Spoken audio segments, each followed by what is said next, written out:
सर्वज्ञ श्री चक्रधर स्वामी की जय। ढोरेडोंगर येथील तपपूर्ती सोहळा व नामस्मरण या कार्यक्रमाचं आज चौथा दिवस आहे, पहिलं सत्र आहे।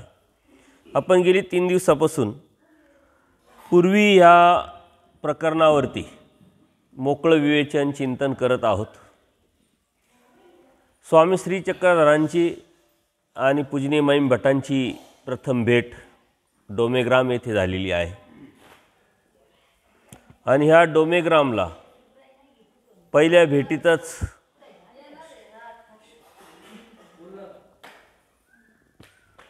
भेटीतच जी चर्चा देवाबरोबर पूजनीय माईम भटांची झाली, त्या चर्चेतून स्वामी श्री चक्रधरांनी त्यांना बोध दिला आणि बोध देतानाच पूर्वी हे प्रकरण सांगितलं म्हणजे समजावलं।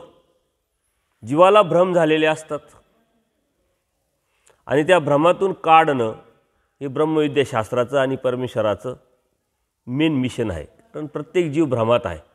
जो जित आहे त्याला वाटतं हेच खरं आहे आणि त्यातूनच मला जे अपेक्षित आहे ते भेटणार आहे, पण त्याच्या पलीकडे कितीतरी सत्य असतं, त्याच्या पलीकडे कितीतरी ज्ञान असतं। पलीकडे जाण्याची दृष्टी, पलीकडे जाण्याची इच्छा, प्रवृत्ती ज्या जीवाची असते तो या सत्यापर्यंत पोहोचू शकतो। अन्यथा लोक थांबलेले, जिथं आहे तिथंच थांबलेले, ज्या ठिकाणी आहे त्या ठिकाणीच थांबलेले। कारण का? पलीकडं दृष्टी नाही, पलीकडची विचारधारा नाही। यांना थोडंसं सांगा। साध्या गोष्टीसुद्धा जीवाला सांगावं लागतात, हे जीवाचं अज्ञान आहे। कार्यक्रम चालू आहे, आपण कमी बोलावं, अन्यथा बोलू नये हे सुद्धा सांगावं लागतं का हो कार्यक्रम चालू आहे, गप्प बसा। आणि आपण निघालो आहे कोणत्या प्रवासाला? परमेश्वर प्राप्तीच्या प्रवासाला। परमेश्वराचं प्राप्त करण्यासाठी आपण आध्यात्मिक प्रवास करतोय। आता हा परमेश्वर कुठे आहे? चैतन्य अपर परमेश्वर, चैतन्याच्या पलीकडे। आपण कुठे आहे? कर्मभूमीमध्ये। कर्मभूमीपासून चैतन्यापर्यंतचा प्रवास किती मोठा आहे? महद अंतर। अन्यवृत्ती देवाने सांगतात ना,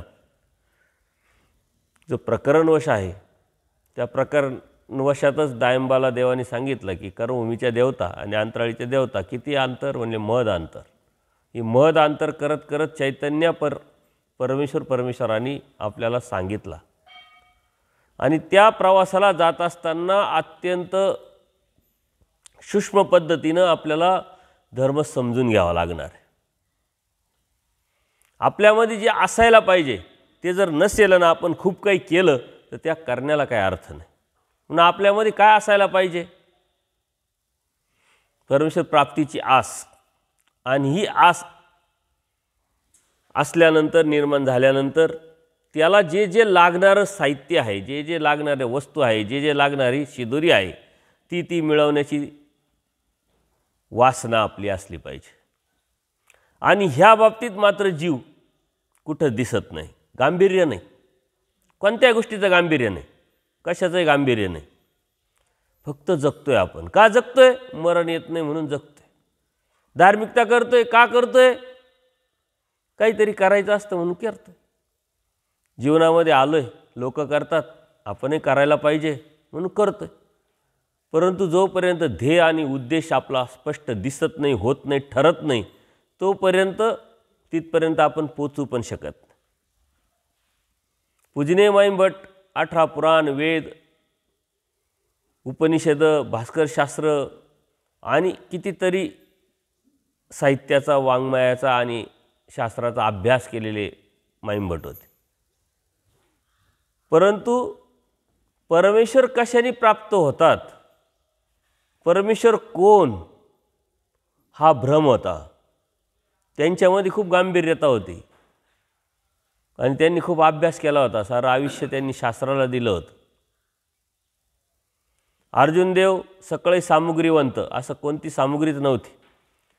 ते अर्जुनदेव जीव असताना स्वर्गात, पाताळात, नरकात जाऊ शकत होते, एवढी सामुग्री होती त्यांच्याकडे. आणि ते आपण बघितलं, ज्यावेळेस त्या ब्राह्मणीचे मुलं मरायचे आणि मग ती रडायला लागली, दुःख करायला लागली आणि अर्जुन देवाला आव्हानच दिलं डायरेक्ट की तुझ्याकडे जी शक्ती आहे, गांडीव धनुष्य आहे, काय उपयोगाचं नाही. म्हणे माझा मुलगा, माझी मुलं जगत नाही आणि जीवाला भ्रम असतो.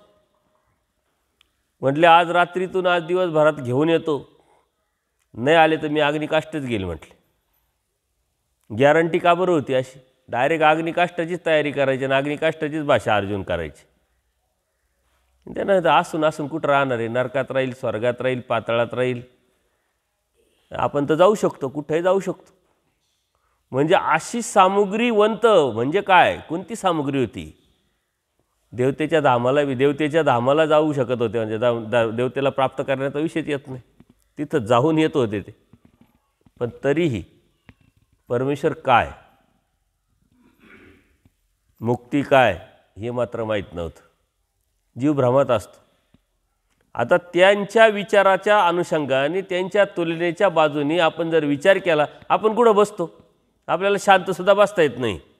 कार्यक्रम चालू झाला, शांत बसता येत नाही, शांत ऐकता येत नाही, त्यातलं काय लक्षात येत नाही, काय करतोय, कशासाठी करतोय. आपला निव्वळ टाईमपास चालू आहे आणि ह्या टाईमपास करता करता अनंत जन्म अनंत सृष्ट्या वाया गेल्या आपल्या. आपण कार्यक्रमात का जातो? बऱ्याच लोकांना. आता तुम्ही कार्यक्रमात का आले याचा मूळ उद्देश तुम्हाला सांगता येणार नाही. आलं बा, हे म्हटले म्हणून, ते म्हटले म्हणून, डोरे डोंगर पाहायचा होता म्हणून, किंवा मग 2-4-8 दिवस तेवढंच जरा घरातून बाहेर. पण मूळ उद्देश तुमचा जोपर्यंत ठरत नाही तोपर्यंत ते प्राप्त पण होणार नाही. आणि हा जो मूळ उद्देश जो आहे, ध्येय आहे, हे परमेश्वर आपल्याला स्पष्ट करून देतात बोधाच्या माध्यमातून. अर्जुन देवाला त्यांनी स्पष्ट केलं, माईम भट्टांना स्पष्ट केलं, तसंच आपल्याला स्पष्ट केलेलं आहे. परंतु अनंत जन्माचे संस्कार आपल्याला लागलेले आहेत, त्या संस्कारातून आपण सहजासहजी बाहेर पडत नाही. पूर्वी प्रकरणात आपण गेली 3 दिवसापासून तेच बघतोय, चिंतन करतोय, काय नेमकं देवाने सांगितलं आहे, काय समजावलं आहे. अर्जुन देवाची बुद्धी खूप मोठी होती, त्याचप्रमाणे पूज्य माईम भट्टांची बुद्धी खूप मोठी होती. म्हणजे तपीला लगेच ओळखत होते, समजत होते, लक्षात येत होतं.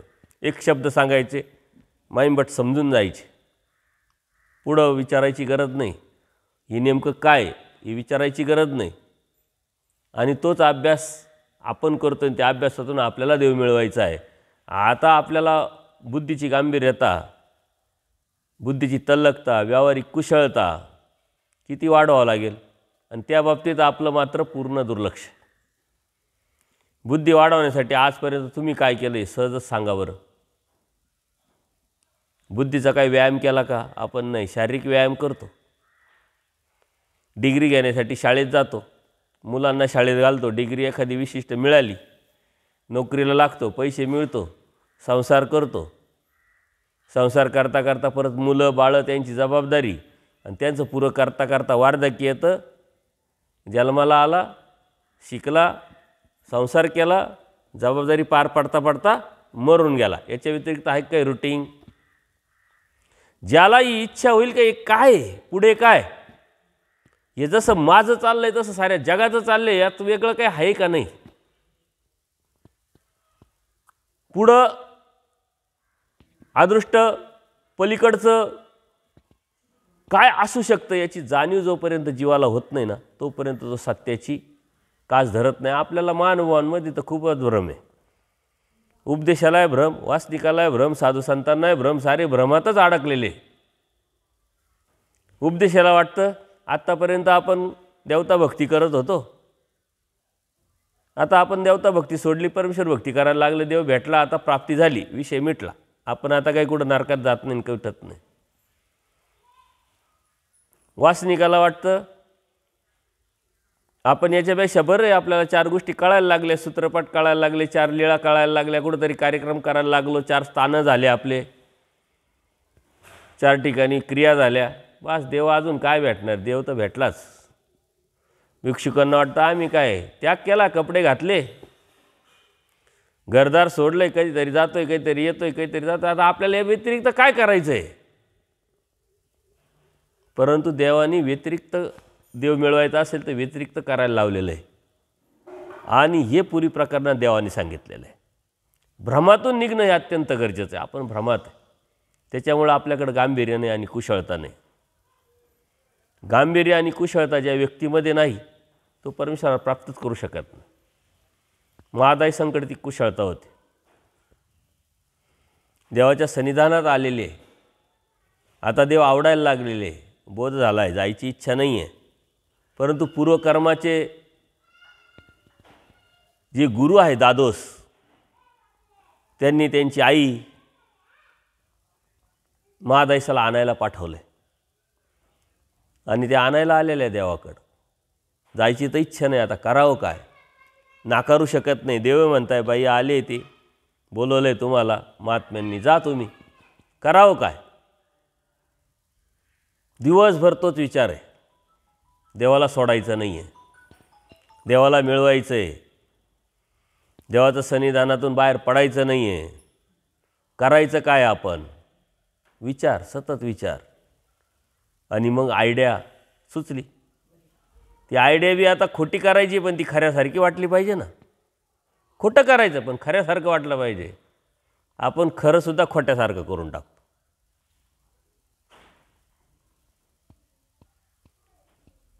संध्याकाळची वेळ झाली, वेळी झाली, भांडे घासायला जाते, भांडे पडण्याचा आवाज येतो, जोरात विवळण्याचा आवाज येतो, सारे भक्त लोक पळतात, महादाईसा पडली पडली पडली.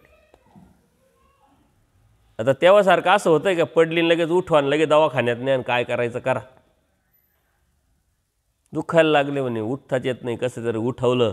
रात्रभर महादाईसा एवढत होती. आता विचार करण्यासारखी गोष्ट आहे, ती काय खरंच पडली होती का? ती पडलेली नव्हती. तिला काही लागलेलं होतं का? काही लागलेलं पण नव्हतं.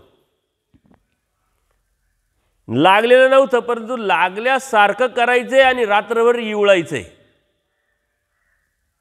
सोपं आहे का? नाही का अवघड आहे? एवढं सोपं नाही आहे.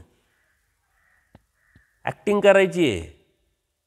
ती ॲक्टिंग आहे रात्री झोपीच्या वेळेला, जेवणानंतर. रात्रभर इवळत होती. ज्या आणायला आल्या ना त्याच म्हटल्या, आता तुम्हाला काही नेता येणार नाही, तुम्ही काही येऊ नका, आम्ही चाललो पुढं. महादाईसा इतक्या हुशार. महादाईसा काय म्हणतात, नाही बरं वाटेल 2 दिवस थांबा, जाऊ मग मी बी येते तुमच्याबरोबर. देवाकडं आल्या, देव म्हणतात बरं वाटेल 2 दिवस थांबा. येतील त्या, नाही नाही आम्हाला जावंच लागेल म्हणले. दादा संकट कोणी नाही आहे त्यांची सेवा करायला. गेल्या. देव सर्वज्ञ, देवाला सर्व माहिती आहे ना. ते गेल्यानंतर देव आले पडताळणी करायला. महादाईसा पडलेले आहे, लागलेलं आहे, ॲक्टिंग करताय. देव आले म्हणल्यानंतर देवाबरोबर त्या बी आल्या का काय असे बघताय. नाही नाही गेल्या त्या. महादाईसा उठली, म्हणजे तुम्ही पडल्या, कशा पडल्या दाखवा. हसत हसत महादाईसांनी 2 वेळा नाही, 3 वेळा नाही, 4 वेळा, 5 वेळा देवानी बी सांगितलं परत दाखवा, परत करा. ते ॲक्टिंग करून दाखवली. थोडंसं खोटं, थोडीशी ॲक्टिंग, देवाचं सन्निधान भेटलं. ही कुशळता आहे. आपण तर देवाच्या ठिकाणाहून जाण्यासाठी खोटं बोलतो, स्थान टाळण्यासाठी खोटं बोलतो, क्रिया करण्यासाठी खोटं बोलतो, कार्यक्रमाला जायचं तरी खोटं बोलतोय. आणि तिनं खोटं बोललंय देवाकडे राहण्यासाठी. आपण यातून निघण्यासाठी खोटं बोलतोय. लय कामं आहे, ते असं आहे, ते तसं आहे, माझ्याशिवाय होणारच नाही, मी नाही गेलो तर असं होईल, खोटं नाटक. आणि आम्हाला दररोजचा अनुभव आहे. राज नाही बाबा, लय कामं आहे, काही कामं नसतं, काही अडचण नसते, काही प्रॉब्लेम नसतो. खोटंही बोलायचं पण देव मिळवण्यासाठी. ही कुशळता. ही कुशळता आपल्याकडे जर नसेल, आपण छोट्या छोट्या गोष्टीचा विचार करत, पूर्वी प्रकरणात अत्यंत सूक्ष्म असं तत्त्वज्ञान सांगितलेलं आहे, ते आपण मोकळं विवेचन केलं. आता ह्या पूर्वी प्रकरणाला पूर्वी का म्हणावं, का म्हणतात, याचे कारण त्यांनी अनेक सांगितलेले. किशोरदास बासांनी या प्रकरणाचा अन्वय लावताना ज्यावेळेस लीळाचरित्रामध्ये सूत्र आहे, दृष्टांत आहे, लीळा आहे, सर्व आहे, परंतु आचार्यांच्या सन्निधानातच केशवबासांना वाटलं की सूत्र जर वेगळे काढले, त्याचं नियोजन केलं व्यवस्थित, अभ्यासाला सोपं, साधकाला सोपं, त्यांनी परवानगी घेतली आणि ते सूत्र वेगवेगळे काढले श्रीमुखीचे आणि त्याचं बरोबर मांडणी केली. कोणतं प्रकरण कोणत्या प्रकरणाच्या पाठीमागं, कोणतं सूत्र कोणत्या सूत्राच्या पाठीमागं. तर सर्वात अगोदर त्यांनी पूर्वीचं बांधणी केली, सर्वात अगोदर. आणि म्हणून पूर्वी म्हणजे सर्वात अगोदर. पूर्वी आपण म्हणतो ना, पूर्वी भेटलो होतो, पूर्वी असं केलं होतं, पूर्वी तसं केलं होतं. पूर्वी म्हणजे सर्वात अगोदर, अहो नाही का पूर्वी. तर सर्वात अगोदर त्यांनी ती बांधणी केली, पूर्वीला अन्वय लावला, म्हणून त्याला पूर्वी म्हणतात. पूर्वी म्हणजे कधी पूर्वी असं नाही म्हटले. आणि याच्या पाठीमागे एक असा अर्थ दडलेला आहे की स्वामी श्री चक्रधरांनी आता ही पूर्वी सांगितली, मग तेव्हा उदयाला आली का ती? पूर्वी होती, आला का लक्षात? पहिल्यापासूनच जीवदेवता प्रपंच आणि परमेश्वर नित्य आणि अनादीचे कधी नव्हते असं नाही आहे. श्रीकृष्ण महाराजांनी भगवद्गीताला सांगतात ना की अर्जुना हे तत्त्वज्ञान मी इक्षुकोला सांगितलं, मनुला सांगितलं, ही परंपरा सांगतात. याचा अर्थ कधी नव्हतं असं नव्हे. धर्माची ग्लानी येते त्यावेळेस परमेश्वर अवतार घेऊन परत पुनर्स्थापित धर्म करतात, ते होतंच. आणि बऱ्याच गोष्टी अगोदर असतात आहे आणि त्याच आपल्या समोर येत राहतात. फक्त त्या वेळेला समोर आल्यानंतर आपण म्हणतो ह्या वेळेला या आल्या, जीव आहे. आता तुमची जन्मतारीख तुम्हाला सांगता येईल, मग त्याच वेळेस तुम्ही आले काय? पूर्वी काही तरी नव्हते का तुम्ही? होते ना. मायेचा तम विभागातून कधी पडलं ही तारीख मात्र कोणालाच माहीत नाही, ही वेळ कोणालाच माहीत नाही. आपण ज्या अर्थी जन्माला आलो त्या अर्थी कुठंतरी मेलो, म्हणजे तिथं मृत्यू तारीख लिहिल्या गेली, इथं जन्मतारीख लिहिल्या गेली. आता इथं मरू आपण, इथं मृत्यू तारीख लिहिल्या जाईल, परत कुठंतरी जन्माला येऊ, परत जन्मतारीख लिहिल्या जाईल. ते बी मानव जन्मात आलो तर. नाही तर कुत्रा मांजर डुक्कर कोण विचार करेल, कोण लिहून ठेवील जन्म कधी गेले, मेले कधी, किती, कुठं खातोय कुठं पितोय. त्याच्यात न जाण्यासाठी तर हा सारा उपद्याप आहे. स्वामी श्री चक्रधरांनी पूर्वी सांगितली म्हणजे ती पूर्वीचीच पूर्वी परत रिपीट केली. आणि हे सर्व असतं आहे, फक्त आपण भ्रमात पडलेल्या या जीवाला सांगण्यासाठी परमेश्वर पुन्हा पुन्हा येत असतात, सांगत असतात. बघा गुरुत्वाकर्षणाचा शोध लागला, बघा न्यूटननी लावला ना. ते न्यूटनला आपण तुम्ही शाळेमध्ये शिकलेले, त्या गुरुत्वाकर्षणाचा शोध कसा लागला? तो एका सफरचंदाच्या झाडाखाली जाऊन बसला होता आणि ते फळ खाली आलं, पडलं. त्याच्या लक्षात आलं की हे फळ खाली काय पडलं, कशा पडलं, असं काहीतरी ताकद असेल, काहीतरी एनर्जी असेल. आपोआप तर काहीच होत नाही.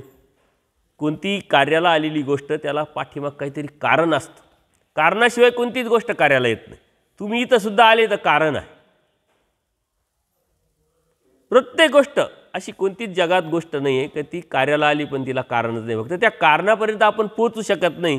आणि म्हणून आपण म्हणतो काय चमत्कार, काय योगायोग, असं काही नसतं. चमत्कार योगायोग असं काही नसतं. फक्त त्या कारणापर्यंत आपण पोहोचत नाही. म्हणून त्याने ते शोधलं का, का बरं असं झालं, हे फळ खाली आलं, वरती का नाही गेलं, इकडं बाजूला का नाही गेलं, पूर्वेला का नाही, पश्चिमेला का नाही, उत्तरेला का नाही, असं का नाही झालं. त्यांनी शोधलं आणि मग गुरुत्वाकर्षणाचा शोध लागला. याचा अर्थ अगोदर गुरुत्वाकर्षण नव्हतं असं थोडी. ते गुरुत्वाकर्षणामुळं जर फळ खाली येतंय तर इथून मागे गुरुत्वाकर्षणामुळंच फळ खाली येत होतं. फक्त त्यांनी ते शोधलं, त्याचा सिद्धांत आपल्याला सांगितला, म्हणून आपण म्हणतो न्यूटननी त्याचा शोध लावला, आपल्याला सांगितलं. तसं आता परमेश्वराने आपल्याला हे तत्त्वज्ञान सांगितलं आहे. 800 वर्षापूर्वी स्वामी श्री चक्रधरांनी 12व्या शतकात अवतार घेतला. त्यांनी तत्त्वज्ञान सांगितलं, जीवदेवता प्रपंच आणि परमेश्वर हे अनादीचे व नित्य पदार्थ सांगितले. याचा अर्थ अगोदर नव्हते असं नाही आहे, अगोदर होते तेच आता सांगितले. परत नंतरच्या काळात परमेश्वराचे अवतार होतील अनंत अवतार झाले, अनंत अवतार आहे, अनंत अवतार होतील, आजही अवतार आहे. म्हणून हे पुनर्स्थापित करण्यासाठी परमेश्वर अवतार घेऊन हे सांगत असतात. आणि आपण त्या भाग्याचे आहोत की आपल्याला हे समजलं आहे, कळालं आहे, लक्षात आलेलं आहे. आपणही होतो, आज आहे, उद्या राहणार नाही आहे. दुसरीकडे कोणत्या तरी कर्मफळात जाऊ का, मानव जन्मात येऊ का, हे काहीच माहीत नाही. याची जाणीव पूर्वी प्रकरण करून देत असतं. पूजनीय माईम भटांना दास्यमोचक सांगितलं आहे, मुक्तीची का गरज पडावी? 60 भाज्या खाणारे ब्राह्मण एवढी श्रीमंती, मौज मजा चालू आहे, काय मुक्तीची गरज आहे? मस्त चाललं आहे ना. आपण म्हणतो ना, काय टेन्शन घ्यायचं, मस्त चाललं आहे, खाय प्यायचे दिवस, आणि आता कुठं संन्यास घ्या, कुठं त्याग करा, बरं जाऊ नये दिलं, काय व्यवस्था होईल का नाही, सोय होईल का नाही. 2-4 दिवस कधीतरी मस्तपैकी कटाळा आला, घरात काही झालं का जायचं फिरून यायचे कुठंतरी, मान म्हणजे कार्यक्रम चालूच राहतात, कार्यक्रमही चालू राहतात, मस्तपैकी सारंच होतं ना. घरी तेवढी सोय नाही, तिकडे एवढी सोय, वेळेत चहा, वेळेत नाश्ता, वेळेत जेवण, संध्याकाळी जेवण, परत बोलत खायला बोलून बोलून खाऊ घालते. हो चला नाश्त्याला, चला नाश्त्याला. घरी बोलावता का सांगा बरं तुम्हाला कधी? दररोजच जे म्हणशील, भूक लागेल तेव्हा येईल आणि गिळेल म्हणशील, काय डोक्याला ताण. तरी इथं राहण्याची कायमची इच्छा आहे का? आपण मानभाव आपला मार्ग आपण सोयीचा करून टाकलेला आहे. घरात प्रॉब्लेम आले का मार्गात यायचं, मार्गात अडचणी आल्या का घरात जायचं, तेवढी इज्जत राहते ना. पण यातून परमेश्वर भेटत नाही, भेटणार नाही. पूजनीय माईम भटांकडं तर सारंच होतं, आपल्याकडं काय आहे? खेई गोई किती श्रीमंती होती त्यावेळेस, 1.25 लाखाचा देवारा. 1.25 लाख म्हणजे आजचे अब्ज, कोटी पण नाही, अब्ज. तेव्हा लाख हा शब्द म्हणजे त्यावेळेस दाम याच्यात चालायचे ना, पैशात चालायचे. आता माझं लहानपणसुद्धा पैसे मी पाहिलेले, 5 पैसे 3 पैसेसुद्धा पाहिलेले, तुम्ही पाहिलेले सर्वांनी. 3 पैसे 5 पैसे 25 पैसे, हा 1 पैसासुद्धा, हा 1 पैसासुद्धा पाहिला. आता ते आहे का संग्रहात भेटल पाहायला? झाला विषय, तेवढा टच करायचा आणि विसरून जायचं. आपण आता लगेच गेलो आपल्या बालपणात, 5 पैसा आणि 1 पैसा, 5 पैशात 5 गोळ्या यायच्या आणि 4 चॉकलेट यायचे. आपण त्यातून बाहेरच पडत नाही, आपण जिडं गेलो तिडं. आपल्याला फक्त तुम्हाला सांगायचं तात्पर्य काय का त्यावेळेस 1.25 लाख, आता त्यावेळेस आपल्या लहानपणी लाख म्हणजे कोटीसारखे वाटायचे, आता लाख आपल्याला रुपयासारखे वाटत आहे. आणि जे श्रीमंत आहे थोडेसे जरा परिस्थितीनं, त्यांना कोटी बी लाखासारखे वाटतात. आता पैशाला किंमत आहे का? पैशाला किंमत नाही, त्याच्यामुळे माणसाला किंमत राहिली नाही. त्याच्यामुळे दैवा धार्मिकतेला किंमत राहिली नाही. पण ज्याला जाणीव झाली, ज्याला बोध झाला, ज्याला देव कळाला, त्याला त्याची किंमत समजली, तर तो मुक्तीच्या चाडेने निघेल. माईम भटांकडं श्रीमंती होती भरपूर, आणि ही श्रीमंती टाकून, सारं सोडून, भिक्षा मागून परमेश्वर प्राप्तीची का गरज पडावी? त्यांना ते जाणवलं होतं का मागे जन्म झाला होता, त्याच्या मागे जन्म झाला होता, तिथे प्रपंच केला होता, त्या प्रपंचातून कितीतरी कर्मफळात मी गेलो, भोगलं, दुःख झालेलं आहे मला, त्याची जाणीव झाला, स्पर्श झाला, टच झाला. मी बोलतोय पण तुम्हाला कळालंच नाही, काय उपयोग आहे का? ती जाणीव महत्त्वाची. पुरी प्रकरणात ही जाणीव परमेश्वर माईम भटांना करून देतात. ती जाणीव झाली म्हणून तर ते उठले. जाणीव नसती झाली तर आपल्याला जाणीव नाही म्हणून आपण उठतोय का? आपण साधा संकल्प द्यायला उठत नाही. काय नाही, 5 दिवसाचा कार्यक्रम आहे. उलट माझ्या कार्यक्रमाला बरेचसे लोक येते नाही, कारण हे संकल्प सोडून घेतात. आता मध्ये एक भिक्षुक आले होते, ते भिक्षुक झाले नंतरच्या काळात मुंबईवरून. त्याने 4 वर्षापूर्वीच आपली भेट झाली असते. तर त्यावेळेस मी वासनिक दशेत होतो, तर त्यावेळेससुद्धा उपक्रम चालूच होता. नंतरच्या काळात 2 वर्षानंतर बी तुमची दीक्षा झाली.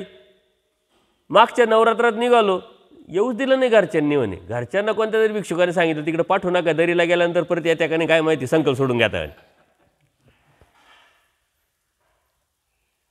ही जीवाची ही कड आहे, जीवाची स्वतंत्रता आहे, सांगण्याचं काम आहे. परमेश्वराने सृष्टी का निर्माण केली आहे, अवतार का घेतला आहे, आपल्याला बोध का दिला आहे, फक्त एकाच कामासाठी, बाकीच्या कामासाठी नाही दिलेला आहे. आपण तो वापरतोय बाकीच्या कामासाठी, फक्त मुक्तीसाठी दिलेला आहे. जीवाने सृष्टी निर्माण केली, परमेश्वराने का निर्माण केली, या जीवाला मुक्तीला न्यायचं आहे. अवतार का घेतला, या जीवाला मुक्तीला न्यायचं आहे. बोध का दिला, या जीवाला मुक्तीला द्यायचं आहे. आणि मुक्ती या अनुसरणावर अवलंबून आहे, त्यागावर अवलंबून आहे. मग त्यागावर नाही बोलायचं, अनुसरणावर नाही बोलायचं, मग काय बाकीच्या गप्पा मारायच्या? बाकीच्या गप्पा मारणाऱ्यांना आज जास्त मार्केट आहे. इकडूनच्या तिकडूनच्या गप्पा मारताना सुद्धा 21,000 रुपये घेतल्याशिवाय कोणता भिक्षुक तुम्हाला भेटत नाही. 1 तास, 1.5 तास, 2 तास गप्पा. काय कालच आता कोणीतरी सांगितलं म्हणे, आम्ही कृष्णाने सांगितलं, आम्ही गेलो एका कार्यक्रमाला म्हणे, बाबा 1 तास बोलले, 21,000 रुपये घेऊन गेले. पण ह्या 1 तासात स्वामी श्रीचक्रांचं नाव एकदाही घेतलं नाही, एक लीळा सांगितलं नाही, एक दृष्टांत सांगितला नाही. इकडूनचे तिकडूनचे बाकीचे संत हे ते रामायण महाभारतातल्या काही कथा गोष्टी सांगितल्या आणि गेले बाबा. त्यांना जास्त डिमांड आहे. कलियुग आहे. आपलं डिमांड कुठे आहे, आपली किंमत काय आहे, हे ज्याला कळालं ना, ते पूजनीय माई भटांना कळालं होतं. म्हणून पूर्वी काय, आत्ता पूर्वी केशवदासांनी पूर्वी बांधली म्हणून पूर्वी नाही, पूर्वी होती म्हणून नाही पूर्वी. कारण हे तत्वज्ञान सिद्धांत हे काही स्वामी श्रीचक्रांनी प्रथम सांगितलं का? श्रीकृष्ण महाराजांनी तर तेच सांगितलं ना भगवद्गीतेमध्ये. हेच तत्वज्ञान आहे. त्यावेळी ती भाषा संस्कृत म्हणून संस्कृतमध्ये, आज मराठी भाषा म्हणून मराठीमध्ये. पुढच्या सृष्टीमध्ये परत परमेश्वर अवतार घेतील, त्यावेळीची भाषा कोणती असेल त्यानुसार परमेश्वर सांगतील. सर्वसामान्यांना हे तत्वज्ञान कळावं, समजावं, लक्षात यावं म्हणून परमेश्वर त्यावेळेस ती समाजव्यवस्था, त्या समाजव्यवस्थेला मान देण्यासाठी ते स्वीकारतात. उद्देश एकच असतो का, ह्या जीवाला मुक्तीला न्यायचं आहे. म्हणून आपली धार्मिकता, आपलं जे बी ऐकणं आहे, करणं आहे, खाणं आहे, पिणं आहे, उठणं आहे, फक्त मुक्तीसाठी असायला पाहिजे. आपलं मुक्तीसाठी आहे का? आपलं एन्जॉयसाठी आहे. म्हणून आपल्याकडं गांभीर्य जर असेल तर प्रत्येक गोष्टीला आपल्याला महत्त्व भेटेल.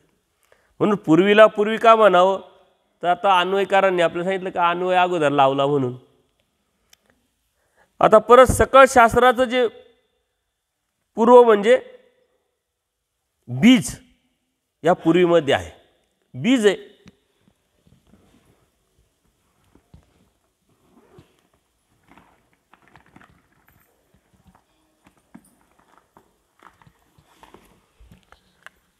शास्त्राचं बीज आपण म्हणतो ना, तिथूनच शास्त्र निघालं. आता हे पूर्वी प्रकरण हे बीज आहे आणि मग त्याचा वटवृक्ष झालेला आहे. मग त्याच्यानंतर बाकीचे प्रकरणं ते आता पुढं पाहणारच आहोत. कोणत्या शब्दामध्ये कोणते कोणते प्रकरणं सामावलेले आहे. आणि पूर्ण आपला जो साहित्याचा तत्त्वज्ञानाचा जो वटवृक्ष तयार झालेला आहे पूर्वी प्रकरणावरती झालेला आहे. बीज असतं ना, बीज एकदम छोटं असतं, झाड किती मोठं होतं. तसं पूर्वी प्रकरण आपल्याला छोटं वाटतं आहे, परंतु सर्व शास्त्र त्यात अडकलेलं आहे, सर्व शास्त्र त्यात सामावलेलं आहे. म्हणून पूर्वी प्रकरण समजून घेतलं म्हणजे सारं समजून घेतलं. आणि पूर्वी प्रकरण नाही समजलं त्याला काहीच नाही समजलं. म्हणून पूर्वी प्रकरण हे सकळ शास्त्राचं बीज आहे म्हटले, म्हणूनही पूर्वी म्हटलं जातं त्याला. परत सर्वात अगोदर पूजनीय माईम भटांना का ज्या पूजनीय माईम भटांनी हे सांगितल्यानंतर त्याग केला, परमेश्वराला प्राप्त करण्यासाठी अनुसरले, तेच माईम भट या चरित्राचं प्रथम लेखन केलं. प्रथम लेखक, प्रथम साहित्यिक. आणि त्या लीळाचरित्राचं लेखन झाल्यामुळं आपल्यापर्यंत तत्त्वज्ञान आलं, धर्म आला. सर्वात पहिले त्या माईम भटांना देवाने पूर्वी सांगितली आणि या पूर्वी प्रकरणातूनच त्यांना बोध दिला, बोध झाला आणि पुढं हा धर्म आपल्यापर्यंत पोहोचला. परमेश्वराचा नियोजित कार्यक्रम राहतो, नियोजनबद्ध कार्यक्रम राहतो. याच्या पाठीमागं परमेश्वराचं सामर्थ्यवाद आहे. आपण आता म्हणतोय पूजनीय माईम भटांनी लिखाण केलं, आचार्यांनी प्रेरणा दिली, हे केलं, ते केलं, यांनी केलं, त्यांनी केलं, ते देवाने करून घेतलं. कारण देवाला हे करायचं होतं. देवाने तुमचा विचार केला होता, आपल्या नंतरच्या पिढीचा, त्याच्यानंतरच्या पिढीचा, या सृष्टी असेपर्यंतच्या शेवटच्या जीवाचा विचार केलेला आहे. तिथपर्यंत हे पोचवायचं आहे तर देवाला काहीतरी निर्माण करावं लागेल ना, निर्मिती करावं लागेल ना. तर ही निर्मिती फक्त यांच्या माध्यमातून, यांच्या निमित्ताने झाली, हा विषय. म्हणून सर्वात अगोदर पूजनीय माईम भटांना देवानी हेच प्रकरण सांगितलं, हेच तत्त्वज्ञान सांगितलं. आणि पूजनीय माईम भट तेवढे बुद्धिवादी असल्यामुळे, ज्ञानी असल्यामुळं ह्या प्रकरणातच त्यांना पूर्ण शास्त्राचं मथितार्थ कळाला. आपण समजून घेतोय तरी आपल्याला कळलं का नाही शक्यता कमी आहे आणि कळणार नाही. त्यांना पूर्वीच सांगितलं, बाकी शास्त्र सांगण्याची गरजच पडली नाही. आणि म्हणून पूजनीय माईम भटांबरोबर झालेली चर्चा, आचार्यांबरोबर झालेली चर्चा, महादायसांबरोबर झालेली चर्चा जर आपण याचा तुलनात्मक अभ्यास केला तर माईम भटांबरोबर कमी झाली चर्चा, परंतु अत्यंत गुह्य रहस्य. त्यांचा प्रश्न त्याच लेवलचा असायचा ना. त्याच्यामुळं बरोबर देवाने सुद्धा त्यांनाच निमित्त करून बरंचसं गूढशास्त्र आपल्याला सांगितलं. देवाची प्रवृत्ती झाली उत्तरपंथाला जाण्याची, प्रवृत्ती झाली. ती प्रवृत्ती कशाने भंगेल जेव्हा महादायसा विचारते त्यावेळेसले दोनच कारणं सांगितले. त्यातलं एक महत्त्वाचं कारण होतं, पूजनीय माईम भट येतील आणि त्यांना मी भगवद्गीता वाखाणील तर माझी प्रवृत्ती भंगेल. एवढ्या लेवलची, म्हणजे अर्जुन देवाच्या बरोबरचे पूजनीय माईम भटांना देवाने करून टाकलं ना. ती गोष्ट झाली नाही, ती गोष्ट वेगळी, परंतु झाली असती तर इतिहास घडला असता. आज आपल्याला स्वामी श्री चक्रधर हे परमेश्वर अवतार आहे असं सांगावं लागलं नसतं, कारण ते जगमान्य अवतार झाले असते. श्रीकृष्ण महाराज जसे जगमान्य अवतार, स्वामी श्री चक्रधर जगमान्य अवतार. आणि त्या भगवद्गीतेमधल्या काही त्रुटी असतील, किरकोळ कारकोळ लेखनकारां व्यासांनी टाकलेल्या, त्यासुद्धा क्लिअर झाल्या असत्या, शुद्ध झाला असतं. आजही भगवद्गीता नुसतं सांगणारा एखादा भिक्षुक निर्माण झाला तर लोक डायरेक्ट सांगतात श्रीकृष्ण महाराजांचे अवतारच, डायरेक्ट पूजन. स्वाध्यायी काय, इस्कॉनवाले काय, त्यांनी गीता समोर आणली ना. आणि अजून एक असं आहे की जोपर्यंत जे भिक्षुक गीतेवर बोलतात, गीतेवर सांगतात, परमेश्वराचं तत्वज्ञान सांगतात, या तोपर्यंत ते रस्त्यावर असतात, ठिकाणावर पण असतात. एकदा का त्यांनी तो रस्ता चेंज केला, बदलला, का त्यांनाही दुसरीकडं भरकटावं लागतं ना. हा आपल्याला कळालं. म्हणजे स्वामी श्री चक्रधरांची भक्ती आपल्याला श्रीकृष्ण महाराजांच्या पुढची आहे, फॉरवर्ड. आपण मोबाईल आता घ्यायला झालो ना, आपण काय म्हणतो, करंट व्हर्जिन काय, आत्ताचं काय. त्यांनी 5 वर्षापूर्वीचा मोबाईल दाखवला तर म्हणतो नाही हे नाही, याच्या पुढचं. आपल्याला हे नवीन व्हर्जिन भेटलेले स्वामी श्री चक्रधरांच्या निमित्ताने. म्हणून परमेश्वराचा धर्म समजून घेणं खूप सोपं आहे. फॉरवर्ड. ते पण श्रीकृष्ण महाराजांची भक्ती करणारे कमी का जगामध्ये? आणि पूजनीय माईम भट का श्रीकृष्ण महाराजांची भक्ती करत नव्हते का?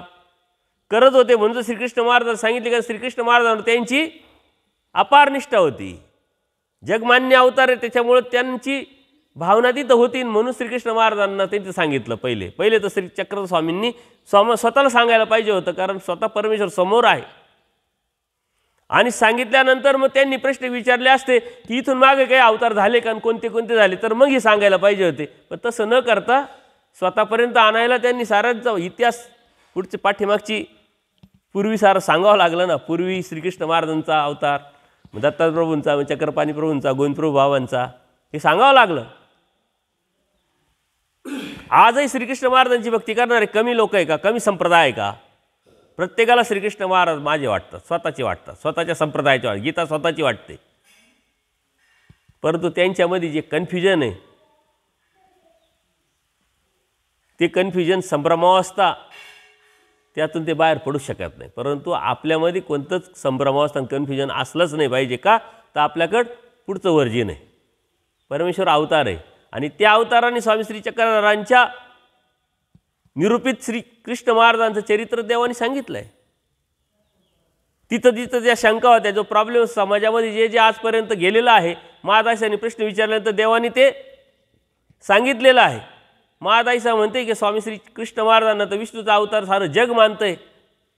स्वामी श्री चक्रधरांनी सांगितलं का मानतंय की जो संजय होता तो विष्णूचा अवतार म्हणून श्रीकृष्ण महाराजांकडे पाहत होता, चतुर्भुज पाहत होता, म्हणून त्यांनी ते सांगितल्यामुळं ते तशीच परंपरा आली. आणि परत अर्जुन देवाचे प्रश्न फिटता फिटेना म्हणून अहंता स्वीकारली आणि जगामध्ये जे जे श्रेष्ठ आहे, जे जे मोठे आहे, ते मी आहे असं सांगितलं आणि समाजाने शब्दाचा अर्थ घेतला, म्हणून ते कन्फ्युजन संभ्रमावस्था आहे. आपल्याला स्वामी श्री चक्रधरांनी सांगितलं, म्हणून आपल्या जीवनामध्ये आपल्या बुद्धीमध्ये संभ्रमावस्था नाही आहे.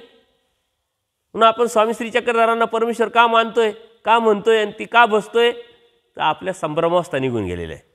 परंतु परमेश्वराच्या प्राप्तीच्या अनुषंगाने संभ्रमावस्थातून आपण अजूनही बाहेर पडत नाही. आणि ते अर्जुन देवाला, पूजनीय माई भट्टाला देवाने जे सांगितलं तेच आपल्याला समजून घेऊन मग त्यावरती चालायचं आहे. आज कलियुग आहे, कलियुगामध्ये स्वामी श्री चक्रधरांचा अवतार, मराठीचा अभिमान घेऊन मराठी तत्त्वज्ञान सांगितलं आहे आणि ते तत्त्वज्ञान आपण अभ्यासायचं आहे. असे कितीतरी लोक आहे जे स्वामी श्री चक्रधरांची भक्ती करताय, बोध झालेला आहे, पण गीतेत गेल्यानंतर परत संभ्रमावस्थेत जात आहे, त्यांच्या लक्षातच येत नाही काही. म्हणून मी त्या दिवशी बोललो एका कार्यक्रमामध्ये की गीता जर समजून घ्यायची असेल तर पहिले सूत्रपाठ समजून घ्यावा लागेल. गीतेचा अभ्यास करायचा असेल, नीट लक्षात घ्यायचं असेल तर पहिले सूत्रपाठाचा अभ्यास करावा लागेल आणि नंतर मग गीतेकडे जावं लागेल. गीतेकडून इकडं आलं तर ती संभ्रमावस्था जाईलच याची गॅरंटी नाही आणि गीता समजेल याची बी गॅरंटी नाही. हे वेगळं वाटेल, पण जेव्हा याचा अभ्यास होईल आणि तुम्ही तिकडं जाल तेव्हा ते बरोबर तत्त्वसिद्धांत मॅच होतील. दोन्ही देवानी तेच सांगितलं. म्हणून पूर्वी प्रकरण म्हणजे काय हे समजून घेणं अत्यंत गरजेचं आहे. पूर्वीला आपण पूर्वी का म्हणावं याचं उत्तर बघतोय. सगळे शास्त्रांना पुरून उरली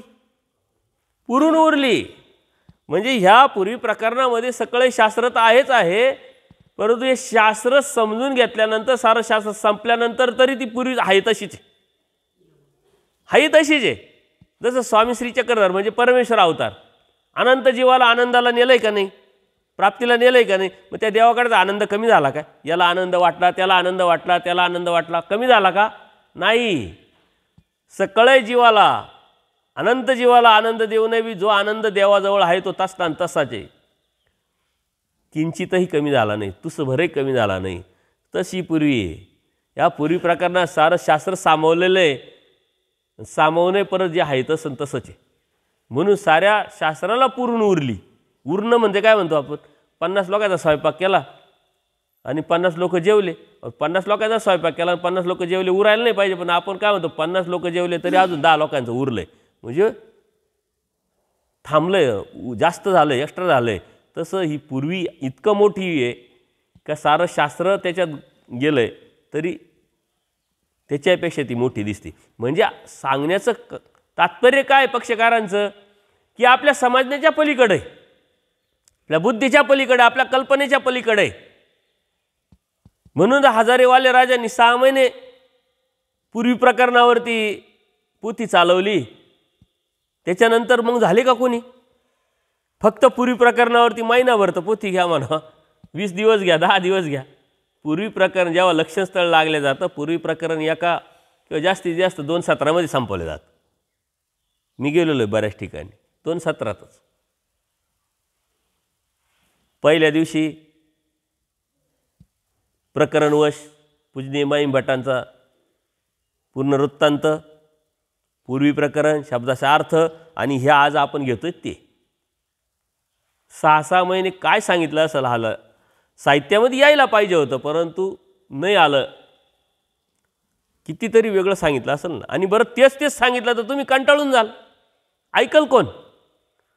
समोरचा ऐकणारा जो श्रोता वर्ग आहे त्याला जर वाटलं की काल वेगळं होतं, आज वेगळं राहणार आहे, उद्या वेगळं राहणार आहे, तर तो बसेल ना ऐकायला. एकच गोष्ट 6 महिने थोडी सांगणार आहे ते.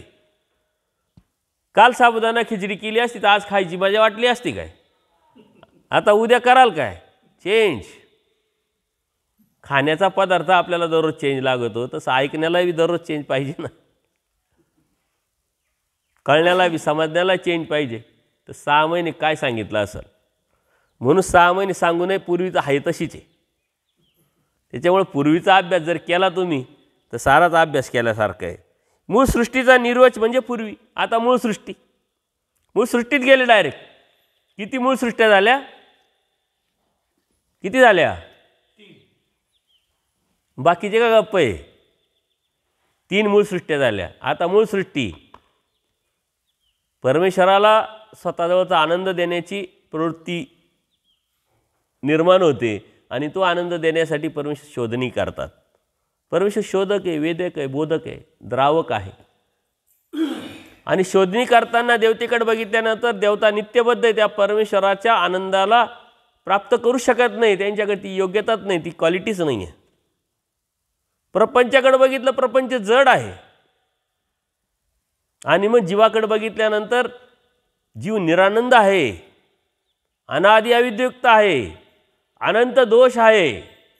आणि तरीही सर्वाधिकारामुळं हा जीव परमेश्वराचा आनंद घेऊ शकता. म्हणून परमेश्वराने या जीवाला आनंद देण्यासाठी सारा उपद्व्याप केलेला आहे. जीवाकडे भरपूर नकारात्मक बाबी आहे, निगेटिव्ह बाबी आहे. निरानंद जीवाला आनंद द्यायचा आहे परमेश्वराला. मुळातच आपण निरानंद आहे, आपल्याकडं आनंद हा गोष्टच नाही. सुखी तरी आहे का आपल्याकडं? ज्याला 5 कोटी रुपये आणि 50 कोटी रुपये तो तरी सुखी आहे का? तो टिकवण्यासाठी परत पळतोच. ज्याच्याकडे 10 कोटी झाले तो गाडीसुद्धा काढत नाही, डिझेलचा काय खर्च करायचे. दुसरी गाडी भेटली तर जायचं बसून, ते बी धार्मिक कार्यक्रमाला. आहे का समाधान? आहे का स्वस्थता? आहे का त्या बोधाचा, धार्मिकतेचा उपयोग काय आहे की नाही? या साऱ्या ज्या गोष्टी आहे हे वास्तविक सत्य आहे ना, आपणही त्यात बसतो. आपली प्रवृत्ती तशीच आहे. म्हणून पूर्वी समजणं आणि त्या पूर्वीतून निघणं एवढं सोपं नाही आहे. समजलं तर निघल, समजत नाही म्हणून निघत नाही. पूजनीय माईंभटांना पूर्वी सांगितली, पूर्वी कळाली म्हणून माईंभट निघाले. आज आपण दररोज पूर्वीचा अभ्यास करतोय. आता जवळजवळ सर्वांचीच पूर्वी पाठ असेल. कोणाकोणाची पूर्वी पाठ आहे? हातवर करावर. ते त्यांच्या तुमच्या पाठीमागे ते लक्षातच आलं नाही, ते खाली मान घालून नाही. ऐकताय का झोपताय? झोपलेलं नाही ना? असे आपण झोपलेलंच आहे. आता निदान ऐकताना तरी जरा उत्साहाने ऐका. पूर्वी प्रकरण पूजनीय माईंभटांना कळलं म्हणून उठले ना, ते निघाले ना. आपले तर सारे पाठ आहे, मग आपण उठत का नाही, निघत का नाही? का समजत नाही म्हणून? पाठ असण्याला महत्त्व नाही, समजण्याला महत्त्व आहे. म्हणून पूर्वी साऱ्या शास्त्राला पुरून उरली म्हणून पूर्वी म्हटले. आता हे सहजच एक बाह्य अंगाने एक अंदाज, एक त्यातलं एक कारण, अनेक कारणापैकी की ज्यावेळेस पूजनीय माईंभटांना पूर्वी प्रकरण देवाने सांगितलं, भेट झाली, त्यावेळेस परमेश्वर ज्या ओट्यावर, ज्या स्थानावर बसलेले ते राजमठ नवमेग्रामचा तुम्ही केलेला असेल, तर देवाचं श्रीमुख कुठं होतं? पूर्व दिशेला होतं. म्हणून म्हणे पूर्वी दिशेचा श्रीमुख असताना परमेश्वराने जे तत्वज्ञान सांगितलं म्हणून त्याला पूर्वी. असं एक कयास, अंदाज, अनेक कारणापैकी एक कारण. हे लोकांना वाटतं असं कुठं राहतं का? म्हणून एक कारण आहे त्यातलं सुद्धा. पूर्वीमधील प्रत्येक पद पूर्वापार चालत आलेले आहे म्हणून पूर्वी हे आपण अगोदरच घेतलं. पूर्वी ही पूर्वापार चालतच आलेलं आहे. ते तत्वज्ञान आहे, सिद्धांत आहेच. हे नंतर निर्माण झालं म्हणून सांगितलं अशातला काहीच भाग नाही. परत शाब्दज्ञान निर्वाळून अप्रोक्ष पुरवणारी. शाब्दचरित झालं अप्रोक्ष, अप्रोक्ष चरित झालं निर्वाळून सामान्य, सामान्य चरित झालं विशेष, विशेष चरित झालं अनादि अविद्येचा छेद. आणि हे त्यातून निघतं अप्रोक्ष निर्वाळून सामान्य, सामान्यातून मळाचे शाळन करून विशेष ज्ञान पुरवणारी म्हणून त्याला सुद्धा पूर्वी म्हणतात. का? तर ह्या पूर्वी प्रकरणातून तुम्हाला शाब्दज्ञान चरित होणार आहे. ह्याच पुरी प्रकरणामुळं तुमचं अप्रोक्ष ज्ञान चरित होणार, सामान्य ज्ञान चरित होणार, विशेष ज्ञान चरित होणार आणि अनादि या विधीचा छेद पूर्वी प्रकरणातूनच होणार. परमेश्वराची प्राप्ती पूर्वी प्रकरणात होता म्हणून पूर्वी. हे अत्यंत महत्त्वाचं आहे. का म्हणून पूर्वी मी अगोदरच सांगितलं का पूर्वी प्रकरण आपल्या धर्माची थीम आहे, रेसिपी आहे. ज्याला पूर्वी कळाली त्याला सारंच कळालं. कारण पूर्वी आहे ना आपल्याला पूर्वीला जाणून देत असते, आपल्या पाठीमागच्या जन्माला जाणून देत असते. म्हणून पूर्वी प्रकरण कळणं म्हणजे काय, आपल्या जीवनाचं पूर्व मायेच्या तामातून निघाल्यापासूनचा जो आजपर्यंतचा जो प्रवास आहे त्याची जाणीव ही पूर्वी प्रकरण करून देतं. म्हणून त्याला पूर्वी म्हटलेलं आहे. याच्यामुळं आपल्याला पूजनीय माईम भटांचं काय झालं, पूर्वी प्रकरण कळालं, समजलं, मोज झाला, अनुसरल्याशिवाय पर्याय नाही. विचार केला की आपल्याला निघावं लागेल, त्याग करावा लागेल. त्यांनी हा विचार नाही केला का साठबाज्या खात होतो, एवढी श्रीमंती, हे काय करायचं, तिकडं भेटेल का, सोय होईल का, केला का विचार. त्यांनी एकच विचार केला आणि तोही अविचार होता. नंतरच्या काळात स्वामी श्री चक्रधरांनी त्यांच्या लक्षात आणून दिलं की मला इथं समाज आहे, हे आहे, ते आहे. म्हणून आपण आता रुद्रपूरला गोविंदप्रभू बाबा अवतार परमेश्वरांनी सांगितले तिकडं जावं, तिकडं अनुसरावं. आपल्या डोक्यात येत राहतं समाज काय म्हणेल, घरचे काय म्हणतील, ते येतील काय, नेतील काय, काय कोणी येती नाही, नेती नाही, काहीच नाही. हा सुद्धा भ्रमच आहे आपलं. काही घेणं देणं नाही, काय कोणाला घेणं नाही. आता ह्या मिनिटाला तुम्ही लगेच कपडे घातले ना, अनुसरले आणि फक्त निरोप दिले ना, आम्ही आता दीक्षा घेतली, कोणी पाहायला सुद्धा येणार नाही, लिहून देतो स्टॅम्पवर. आणि आलं ना तर मग मला सांगा. एवढेच म्हणशील बरं झालं, विचारायला पाहिजे होतं, आम्ही आलो असतो कार्यक्रमाला. बाकी प्रतिक्रिया तुम्हाला न्यायालयातून असं कसं काय केलं असं एकाचंही सांगणार नाही, आहे का कोणी. आणि ती जर तुम्हाला वाटत असेल तर तुमचा भ्रम आहे. ही भ्रम काढणारी पूर्वी, ही पूर्वी समजली का तो भ्रमनी गेलं आणि तुम्ही इथंच राहाल. आणि हा कार्यक्रम संपल्यानंतर परत तुम्ही बॅगा घेऊन निघणार ना, पूर्वी समजली नाही, कळाली नाही. आजचा कितवा दिवस आहे, चौथा. मग किती दिवस राहिले. जो मोजितो त्याला पूर्वी कळणार आहे का, याला टायमिंग का मोजतो त्याला पूर्वी कळणार आहे का. पूर्वी पलीकडं घेऊन जाणारी आहे. म्हणून पूर्वी प्रकरण का, पूर्वी प्रकरणाला प्रकरण म्हणतात, पूर्वी नाव का दिलं केशवदासांनी, त्याचं जर चिंतन केलं तर ह्या पूर्वी प्रकरणातूनच परमेश्वराची प्राप्ती होते.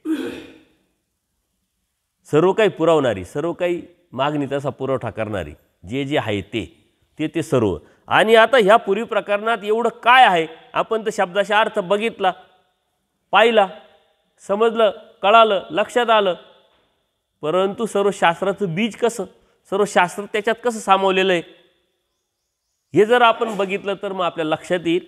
कारण आपल्या साहित्याचं ते एक वैशिष्ट्य आहे, एका शब्दात कितीतरी शब्द दडलेले, एका शब्दात कितीतरी अर्थ, कितीतरी तत्त्व दडलेले. देवाने खूप मोठं तत्त्वज्ञान सांगताना खूप भारूड नाही सांगितलं, एकच वचन सांगितलं. त्या वचनात इतकं काही सांगितलं की जेवढं फुलवलं तेवढं, जेवढी प्रगल्भता आपल्या बुद्धीची आहे ना तेवढी ती वाढवता येते. कोणतं एक वचन घ्या, छोटेसे वचन आहे परंतु त्याच्यात किती काय काय सामावलेलं आहे. स्वातंत्र्य मोक्ष, एकच वचन, दोनच शब्द आहे. मोक्ष त्यात बसावला, ज्याच्यासाठी सारं जग धडपडतं आहे. कोणाला विचारा भक्ती का करायची, थोडंफार कळत असेल तर तो म्हणतो मोक्ष. मोक्ष कशाबरोबर खातात आणि कुठं देतात आणि कोण देतं आहे मात्र त्याला माहीत नाही. त्या मोक्षाला देवानी फक्त दोन शब्दातच बसवलं, स्वातंत्र्य मोक्ष. स्वातंत्र्य कोणापासून, कशापासून. आचाराच्या पहिल्या सूत्रात गेलं का ते स्वातंत्र्यता देवाला अपेक्षित आहे. स्वदेशापासून, स्वग्रामापासून, संबंधियांपासून स्वातंत्र्य. आणि हे स्वातंत्र्य तुम्ही मिळवलं तर तुम्हाला मोक्ष मिळाला म्हटलं आहे. कारण खूप मोठं अवघड नाही आहे. याच्यापासून पडले ना बाहेर का देव भेटलाच म्हटलं. आणि तेच आपल्याच्यानी होत नाही. स्वदेशातून, स्वग्रामातून आणि संबंधियातून, तो बी संबंध तोडायला सांगितले. संबंध म्हणजे अटॅचमेंट, रिलेशन तोडायचे, दृष्टी बदलायची. संबंध कशाचा आहे आपला, नातेवाईकांशी, भावाचा आहे, बहिणीचा आहे, भाच्याचा आहे, नाताचा आहे, नातीचा आहे, बायकोचा आहे, सर्व आहे. हे संबंध कन्वर्ट करायचे, संबंध तुटणार आहे का? आता तुम्ही दीक्षा घेतली. आमच्या मार्गात एक भिक्षुक होते, त्यांनी दीक्षा घेतली. 2-3 वर्षानंतर त्यांचं कुटुंब भेटायला आलं आणि मी योगायोगाने गेलेलो होतो. म्हटलं काय चाललं, काय कुटुंबाला? हा म्हणे आमची मंडळी आहे. बाबा आपण 3 वर्ष झाली दीक्षा घेतली, मंडळीला आपण विसरायला तयार नाही. म्हणे आता काय बोलायचं? म्हणजे ताई म्हणा, अक्का म्हणा, माई म्हणा, दृष्टी बदला. दृष्टी बदलली आमची मंडळी. देहाच्या पत्नी म्हणण्याचे आता त्याच्यातूनही बाहेर पडायचं, देहातूनही बाहेर पडायचं ना आपल्याला. देहाच्या पत्नी आता कुठं राहिल्या? आता देह तर आहे ना आत्ता. देह आत्ता होता ना, दीक्षा घेतल्याचे देह आहे ना, देह गेलाय का?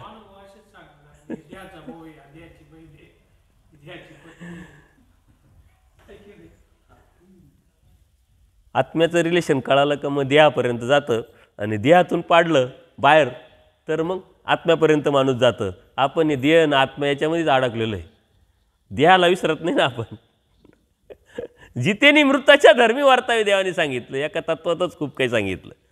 जिवंत आहे तुम्ही, पण धर्म कोणता? मृताचा स्वीकारायचा आहे. याचा अर्थ काय? मृतालाही धर्म असतो, जिवंतालाही धर्म असतो. परंतु आपण जगतोय, जिवंत आहे, आणि जिवंतपणाचेच धर्म आपल्याला कळाला नाही. तो सोडून आता मृताचा धर्म कधी स्वीकारणार आपण? एवढं सोपं आहे का? एका तत्वात, एका वचनात देवानी काय सांगितलं, पण ते कळालं तर समजेल. जितेनी मृताच्या धर्मी वार्ताय. एका सूत्रातच तत्त्वज्ञानाचं गाभा, तत्त्वज्ञानाचं मर्म सांगितलं. तुम्ही कसं राहावं ही एक सूत्र समजून घेतलं आणि तसे राहायला लागले तरी देव भेटेल. स्वतंत्रता कशापासून, कोणापासून, कुठून, तरी देव भेटेल. हे आपल्या शास्त्राचं वैशिष्ट्य. एकच वचन, एकच 2च शब्द देवापर्यंत पोचून जातं. पूर्वी प्रकरण, सारं शास्त्र. सारं शास्त्र म्हणजे कोणतं? 18 पुराण, वेद, भास्करशास्त्र, सारं ते माईम भटांकडं तर सर्व अभ्यासलेलं होतं. पूर्वी प्रकरणात त्यांच्या लक्षात आलं का रे भास्करशास्त्र इथंच आहे. 18 पुराण आहे, वेद आहे, उपनिषद आहे. आपण विनाकारण इकडे तिकडे फिरलो. हे जाणवलं, लक्षात आलं, म्हणून तर उठले ते. ज्याच्यासाठी मी सारं जग फिरून आलो, अभ्यास केला, कितीतरी परीक्षा दिल्या, ते इथं भेटले. आता जायची गरज नाही आहे, आता उठायची गरज आहे. उठले. त्याच माईम भटांच्या मनात काय आलं नव्हतं काय? 60 भाज्या खाणारी श्रीमंत ब्राह्मण, भिक्षा खाल्ल्याशिवाय आता पर्याय नाही. भिक्षाला एवढे भारी कपडे घातल्यानंतर कोणी देईल का नाही? पहिले कपडे बदलावं लागल. तिथून कपडे बदलण्याची परंपरा आपल्याकडे आली असावी, किंवा तो विचार पूर्वजांनी केलेला असावा का कपडे बदलले पूजनीय माईम भटांनी. ते कपडे दिले. एका ब्राह्मणाचे जुने कपडे घेतले.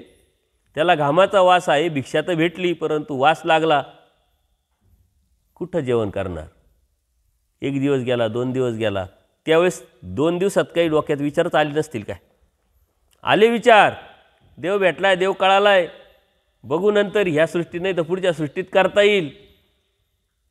म्हणले असे करता करता तर अनंत सृष्ट्या गेल्या, अनंत जन्म गेले. आता नाही तर कधीच नाही. या पूर्वी प्रकरणातून त्यांना कळालं किती जन्म गेले, किती सृष्ट्या गेल्या आणि किती देह गेले. आपल्याला कळतच नाही. आपण अशा भासमध्ये राहतो की बाबा नाही घेणार आपण 5 वर्षानंतर, म्हणजे हा 5 वर्ष जगणार आहे. अप्रत्यक्षरित्या काय सांगतोय? 5 वर्ष मी जगणार आहे. 5 वर्षानंतर मी दीक्षा घेणार आहे, म्हणजे 5 वर्ष जगणार आहे ना. 2 वर्षानंतर भेटू म्हणजे जगणार आहे ना. इथं मिनिटाची गॅरंटी नाही ना, 5 वर्षाची गॅरंटी देऊ राहिला. त्याच पूजनीय माईम भटांना अनंत जन्म, अनंत सृष्ट्या दिसल्या, कळाल्या, आणि म्हणून त्यांनी भिक्षेचं अन्न खाल्लं. एक घास आतमध्ये गेला आणि मग म्हटले आता जिंकलो आम्ही. कशातून जिंकले? ज्याच्यातून अडचण होती तेच स्वीकारलं, ते भेटलं, त्यावरती जिंकलो. जड पदार्थ, आणि आपण त्याच्यातच अडकलेलो आहे. आंघोळीला पाणी भेटेल का, वेळेवर जेवायला भेटेल का, आथराय पांघरायला भेटेल का, सोय होईल का. पूजनीय माई भट्टांनी असा विचार केला असता तर निघाले असते का बाहेर. म्हणून ते म्हटले जिंकले का, तर याच्यात मॅच झालो. आता आपण देव मिळवायला निघालो. येस ना परमेश्वरन चिंदी चिरकुटीचा विचार करतोय आपण. चिंदी चिरकुटीचा काय विचार करतो, आपली लेवल आहे तशीच आहे, चिंदू चिरकुटीच्याच किमतीची विचारधारा अवस्था आपली तशीच आहे. जो असा विचार करेल ना त्याची लेवल लक्षात येते. त्यांनी काय विचारायचं का, मी घेतल्यानंतर मला अभ्यास करता येईल का, मला शास्त्र भेटेल का, मला अजून काही प्राप्त करता येईल का. दीक्षा घेणाऱ्याचे सर्वात पहिले प्रश्न हेच राहत आहे, मला सोय होईल का. आमच्या आश्रमात भरपूर लोक येतात, का आले, नाही पाहायला आलो. पाहायला आले म्हणजे मला पाहायला आले का आश्रम पाहायला आले, नाही सोय पाहायला आले. लगेच लक्षात येतं सोय. आता सुद्धा सकाळी एक फोन आला होता, तुमच्याकडे यायचं आहे. म्हणलं सोय काहीच नाही, यायचं असेल तर जसं आहे तसं. नाही म्हणे मग कुठं भेटेल सोय. सोय भेटतील म्हटलं, साऱ्या आश्रमांमध्ये सोयी असतात म्हटलं. सोयीसाठी देव नसतो मिळवायचा.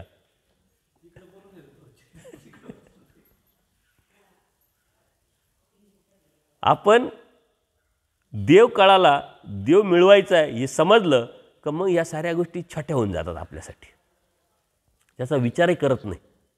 पूजनीय माई भट्टांनी त्याचा विचार जर केला असता यदा कदाचित, तर ते सुद्धा त्यांनी लीळाचरित्रामध्ये लिखाण केलं असतं.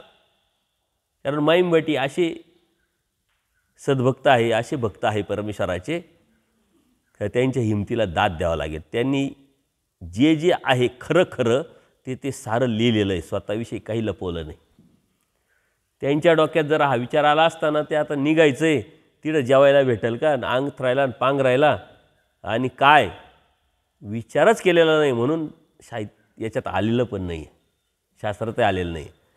फक्त एकच विचार, देव मिळवायचा आहे. आपल्या डोक्यात परमेश्वर प्राप्तीच्या अनुषंगाने प्रवास करत असताना किती किती विचार येतात, किती किती भ्रम आहे आपल्या डोक्यामध्ये, किती किती गैरसमज आहे, अज्ञान आहे. आता ह्या सारे पुरी प्रकरणाला पूर्वी का म्हणावं हे तर आपण बघितलं. परंतु ह्या पूर्वी प्रकरणामध्ये सारं शास्त्र सामावलेलं. हे कशा अर्थाने, कोणत्या अर्थाने म्हटले तर पूर्वीमध्ये 12 प्रकरणे सामावलेली आहेत. 12 प्रकरणे आपल्या सूत्रपाठामध्ये 12 प्रकरणे. 9 आचार आणि विचार, नंतरच्या काळात आचार मालिका विचार मालिका झाल्या, दृष्टांत आहे. ती 12 प्रकरणं सर्व याच्यात बसवलेले आहेत.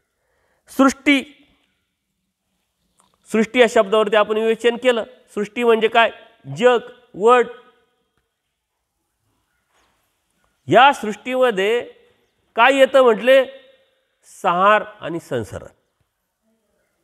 संसरण झाली, सृष्टी निर्माण झाली. संहार झाला, सृष्टी संपली.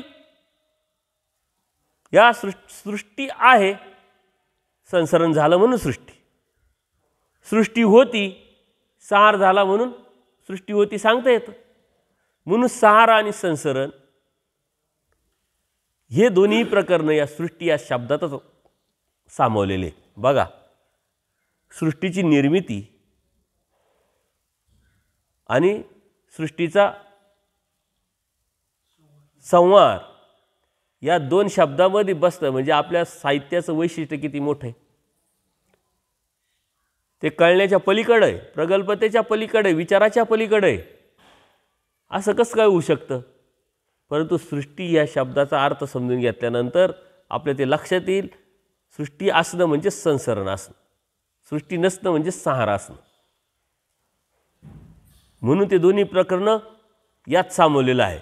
आता सृष्टी आपल्याला संहार आणि संसरण प्रकरणात जायचंच नाही आहे, आपल्याला माहीतच नाही. समजा आता तुमचे प्रश्न त्या लेवलचे येतील, बुद्धिवादी असेल, अभ्यास असेल, पूजनीय माई भट्टांचे त्या लेवलचे प्रश्न आले असतील ना.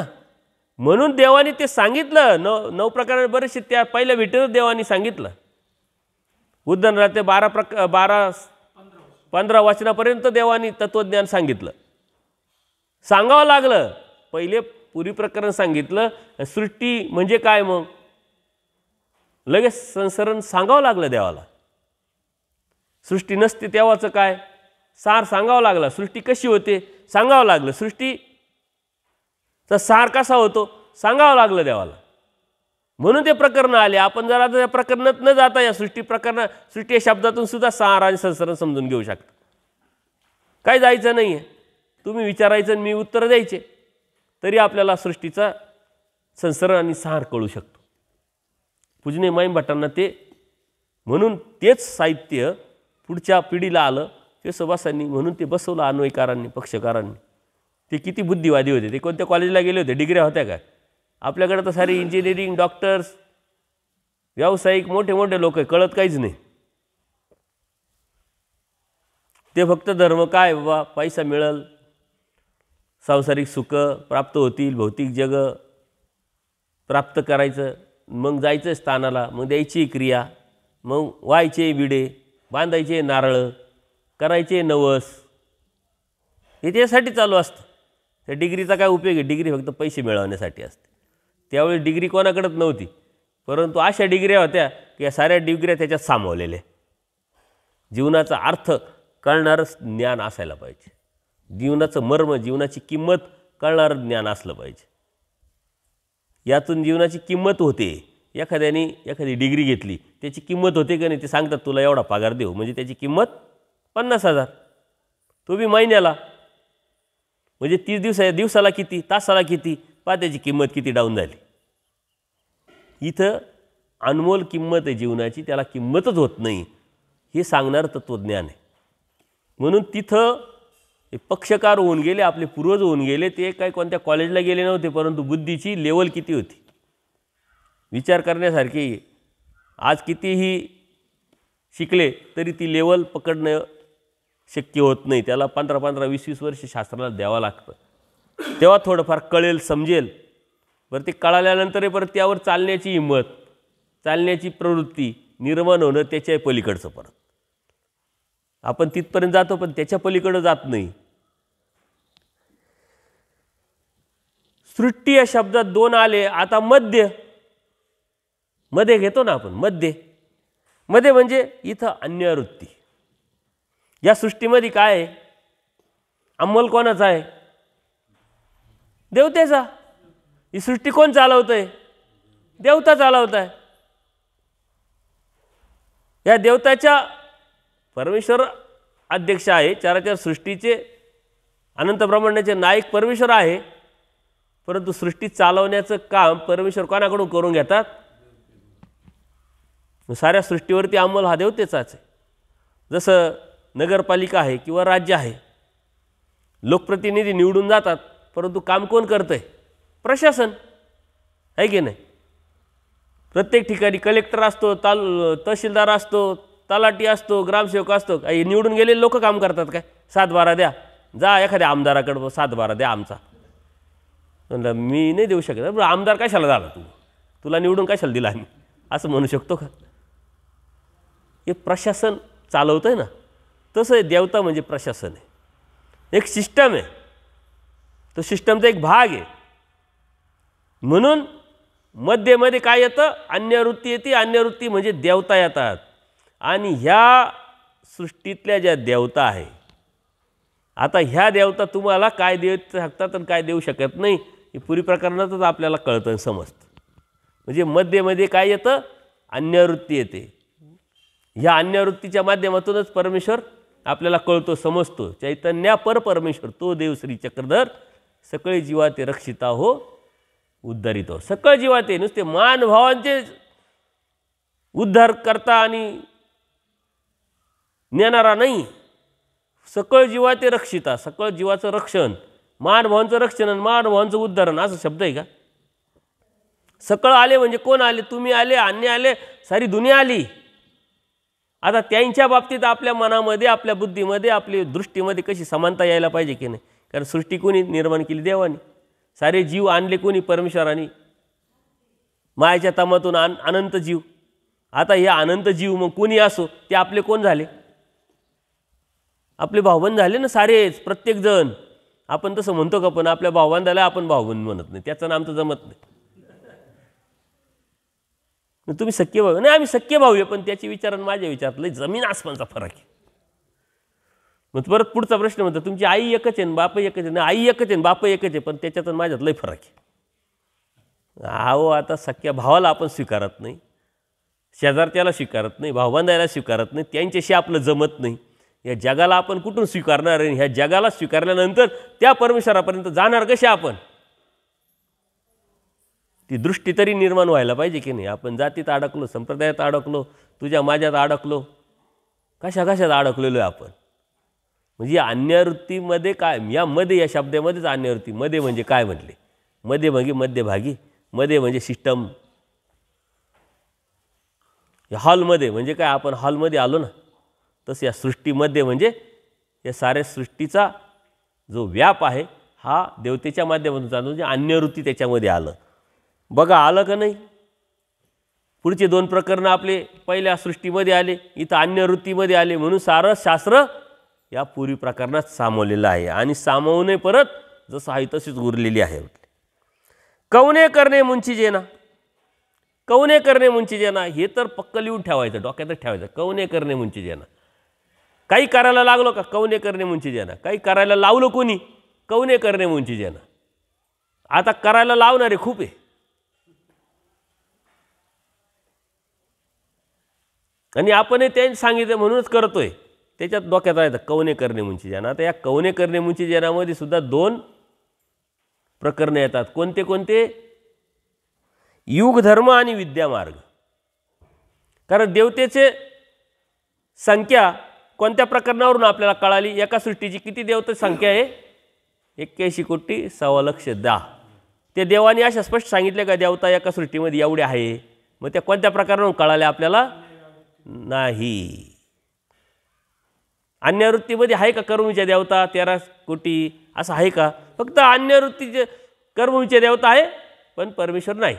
अष्टदिन देवता आहे पण तिकडे संख्याच नाही येत ना. मग ती संख्या कोणत्या प्रकारावरून काढायची आपली? विद्यामार्ग. 1 विद्या, 2 विद्या, 8 विद्या, 1,9 कोटी विद्या, 72 कोटी विद्या. 1 विद्या ती ब्रह्मविद्या म्हणजे परमेश्वराची, 2 विद्या त्या चैतन्य आणि विश्वेची. मग तिथून संख्या निघाली 81 कोटी 1,10,10,000 देवतेची. आता ह्या कवने करणे मुंची जेण्यामध्ये युग धर्म आला. म्हणजे युग कोणतं, त्या युगामध्ये कोणती भक्ती केली, कोणत्या देवतेची प्राप्ती होईल, ती भक्ती नाही केली, खालील युगामध्ये आपला जन्म होईल. हे सारं कवने करणे आणि हे सारं केलं. आता ह्या युग धर्माच्या शेवटचं वचन काय आहे? त्याच्या अगोदरचं वचन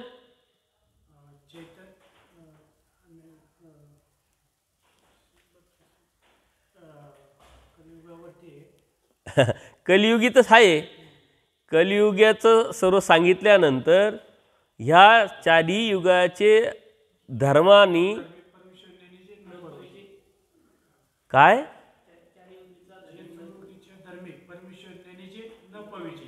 4 युगाच्या या धर्मानी परमेश्वर ना जाणवल्या जात ना प्राप्त होत. हे लक्षात ठेवायचं. व्हेरी IMP वचन. देवानी 4 युग सांगितले, 4 युगाचे धर्म सांगितले, 4 युगाच्या धर्माची प्राप्ती पण सांगितली की नाही. पण या 4 युगाचा अभ्यास केल्यानंतर, त्या देवतेची भक्ती केल्यानंतर आणि त्याला प्राप्ती पण भेटली समजा, तर त्याला परमेश्वर जाणवल्या जाईल, समजल्या जाईल, कळायला जाईल. या चौयुगीचा धर्म नेनिजे न पविजे. जाणवणारं नाही, भेटणारं नाही, विषयच नाही. त्याच्यामुळं कवने करणे मुंची जेना. 4 युगाचे देवता कोणते कर्म घ्या, आंतर या घ्या, बाह्य बहिर या घ्या, आणखीन काय उपद्याप करा, कोणते बी विधी करा, कर्मकांड करा, अंधश्रद्धा जोपासा, आणखीन काय काय करा, सारं युगधर्म आलं. विद्यामार्गामध्ये काय? देवतेच्या सारा विद्या सांगितल्या. त्या साऱ्या विद्या एकाच वेळेस प्राप्त केल्या एखाद्याने तरी परमेश्वर कळेल का, समजेल का, प्राप्तीला जाईल का? नाही. कवने करणे मुंची जेना. दोन्ही बी आले त्याच्यामध्ये. युगधर्म आला, विद्यामार्ग आला आणि त्याच्यावरती आपण विवेचन करू शकतो. जसे प्रश्न आले तिथं त्या प्रकरणात जायचीच गरज नाही, इथंच त्याचं उत्तर आपल्याला सापडून जाईल. एके परमेश्वरे विन तोची परमेश्वर निर्वेऊ निराकारू असे. परमेश्वराची ओळख दिली नाही इथं. एके परमेश्वर आहे. तो परमेश्वर काय? निराकार वासी. येथे निर्वचन प्रकरण आहे इथं. का? तर अव्यक्ताची माहिती. परमेश्वर निराकार परमेश्वर कसा आहे? परमेश्वर एक आहे. तो कोणता? तो निराकार असलेला परमेश्वर. तो निर्वचन प्रकरण. आणि परिकृपावसे, पण कृपेला अधीन झाला ना तो. कृपेला अधीन झाल्यानंतर काय होतो? सावे साकार होतो. सावे साकार झालेला जो परमेश्वर आहे, तो सर्व शक्तियुक्त जो परमेश्वर आहे, तो कसा आहे? याच्यामध्ये कोणतं प्रकरण येतं? महावाक्य. महावाक्यामध्ये जीव, देवता, प्रपंच, परमेश्वर चारीची बी माहिती महावाक्यात. तो परमेश्वर कसा आहे, काय पूर्णपणे या महावाक्यात येतं. म्हणजे निराकार याच्यामध्ये निर्वच, सावे साकार याच्यामध्ये महावाक्य. सावे साकार होय अवतरे. सावे साकार झाला. नुसता सावे साकार झाला का? नाही. अवतारला. अवतारण्याचे काल आपण चिंतन केलं. अवतारला म्हणजे तुमच्यासाठी अवतारला. सावे साकार साऱ्या जगासाठी झाला, पण अवतारला नाही. अवतार म्हणजे काय? बोध झाला, समजला, कळाला, निश्चयात्मक बुद्धी निर्माण झाली का स्वामी श्रीचक्र हे परमेश्वर आहे, त्याला अवतार न म्हणतात. निश्चयात्मक बुद्धी येवा पर्याय नाही. हा परमेश्वर, या परमेश्वराला अनन्यभावी शरण जाणे आणि प्राप्ती करून घेणे, याच्या व्यतिरिक्त काही नाही. आज्ञाप्रती पालन. ते सावे साकार होय अवतार. याच्यामध्ये काय आलं? उद्धरण. मग या जीवाचं उद्धरण तो अवतार परमेश्वर घेतो. कशासाठी घेतो? फिरण्यासाठी, खाण्यासाठी, मौजमजा करण्यासाठी नाही, उद्धरण करण्यासाठी. तो अवतरलेला परमेश्वर म्हणजे तुम्हाला बोध झाला म्हणजे अवतारला. आणि हा बोध कशासाठी आहे? उद्धरणासाठी आहे. उद्धरण करून घेण्यासाठी बोध आहे. बोध परमेश्वराने का दिलाय? कशासाठी दिलाय? उद्धरणासाठी दिलेला आहे. म्हणून उद्धरण प्रकरण त्या अवतरेमध्ये आहे. आणि ज्याला बोध झाला त्याचाच उद्धार होणार आहे, त्याचंच उद्धरण होणार आहे. परंतु त्यांनी करून घेतला तर बोध झाला म्हणजे मग द्या. मग काही आहे असे महाभाग म्हणले का हो बोध कोणी दिला? म्हणले देवानी. बोध आणि बोधशक्ती परमेश्वराकडून. मग देवानी बोध दिला, घेण्याचं काय कारण? बोध जाण्याचं काय कारण? देवाने दिलाय ना, जायलाच नाही पाहिजे म्हटले. आता जर तू नियमात नाही राहिला, गव्हर्नमेंटनी नोकरी त्याला सांगितलं, म्हणलं तुला नोकरी भेटली, कोणी? गव्हर्नमेंटनी दिली. साऱ्या प्रक्रियेत बसला, तुझं सिलेक्शन झालं. आता तिथं गेल्यानंतर तुला नियम आहे, सकाळी 10ला जायचं आहे, असे कामं करायची, जबाबदारी करायची आहे, भ्रष्टाचार करायचा नाही, कोणावर अन्याय करायचा नाही. तू करायला लागल्यानंतर ते गव्हर्नमेंट तुला ठेवील का काढून देतील? तसंच आहे म्हटलं हे सुद्धा. तुला तर आतमध्ये घेतलंय आता, परंतु आतमध्ये आल्यानंतर ज्या नियमात तू जर नाही राहिला तर तू बाहेर जाणारच, आउट होणारच आहे परत. आतमध्ये घेतलंय कशासाठी? खाण्यासाठी. हाय काही लोक लय लॉजिक, लय प्रश्न भारी विचारतात. म्हटले बोध देत देवाने दिला, जायलाच नाही पाहिजे म्हटले. खरं देवाने दिलेलं आहे म्हटले.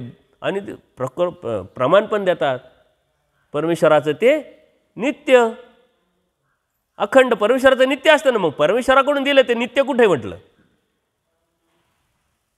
अरे पण त्या नियमात तू जर बसलाच नाही तर ते नित्य कसं राहील? तू उद्या काही करायला लागला तर. त्याच्यामुळं परमेश्वराने जो बोध दिला आहे म्हणजे अवतारला आहे, ते फक्त आणि फक्त उद्धरण करण्यासाठी. म्हणून उद्धरणाच्याच गोष्टी. तुम्ही उपदेशी झाले, तुम्ही महानुभाव आहात, तुम्ही परमेश्वराची भक्ती करताय, फक्त आणि फक्त तुम्हाला उद्धार करून घेण्यासाठी. मग उद्धरणामध्ये भौतिक जग याला आलं का? घर पाहिजे, बंगला पाहिजे, गाडी पाहिजे, आलं का? येतं का? मग आता देवाने आपल्याला बोध दिला आहे उद्धरणासाठी, आणि त्या मागायच्या ऐवजी आपण काय काय मागवतो सांगा? आजपर्यंत जेवढे विडे वाहिले ते साऱ्या विड्यांमध्ये तुमचं उद्धरणासाठी एकतरी विडा होता का? चिंतन करावर. पहिलं तर शाळेत पास व्हावं म्हणून विडे, नंतर कॉलेजला डिग्री मिळावं म्हणून विडे, मग नोकरी मिळावं म्हणून विडे, नंतर मग लग्न व्हावं म्हणून विडे, ती चांगली निघावी म्हणून विडे, त्याच्यानंतर पोरं व्हावे म्हणून विडे, आता ते पोरं नीट शिकावे, आपल्याला नीट सांभाळावं म्हणून विडे, आता त्या नाही परत पोरं बायका भेटावे म्हणजे सून म्हणून परत विडे, त्या सुनाय नीट निघावे म्हणून विडे, परत त्यांचं बी पोरं बिरं नातमुख पाहिजे का नाही, नाही तर लग्न केले पोरायचे नातू नाती नाही झालं मग काय उपयोगी जीवनाचा, काय अर्थ घ्या त्याला, त्यासाठी विडे. म्हणजे सारे विडे आपण कशासाठी, का ज्याच्यासाठी देवानी बोध दिला त्याच्यासाठी एक काही विडा नाही. अवतरे उद्धरण प्रकरण, उद्धरणासाठी अवतारलाय परमेश्वर, उद्धरणासाठी बोध दिलाय, त्यासाठी एक काही विडा नाही, त्यासाठी मागणी नाही, त्यासाठी स्मरण नाही, चिंतन नाही. देवांत कर्मवशी तुला मिळणारच आहे, त्याच्यासाठी विडे. मग विडे वाया गेले का ती भक्ती वाया गेली सांगा. तर कर्माने तुम्हाला भेटणारच होतं, तुमचं डिग्री भेटणार होती, तुमचं लग्न होणार होतं, तुम्हाला पोरं होणार होते, तुम्हाला सुने येणार होती, तुम्हाला नातू नाती होणार होते, कर्माने सारं होणार होतं आणि त्याच्यासाठी विडे वाहिले. मग आता ती विडे वाया गेले का त्याच्यासाठी केलेली भक्ती वाया गेली तुमची सांगा.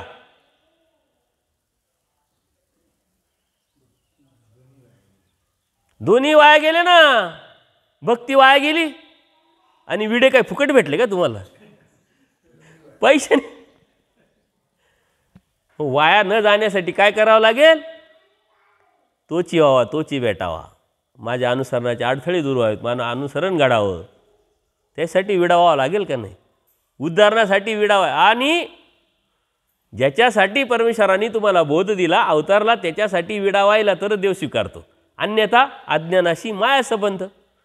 तुमचे आजपर्यंतचे सारे विडे हे देवापर्यंत गेलेच नाही, मायानेच आतमध्ये खाऊन टाकले.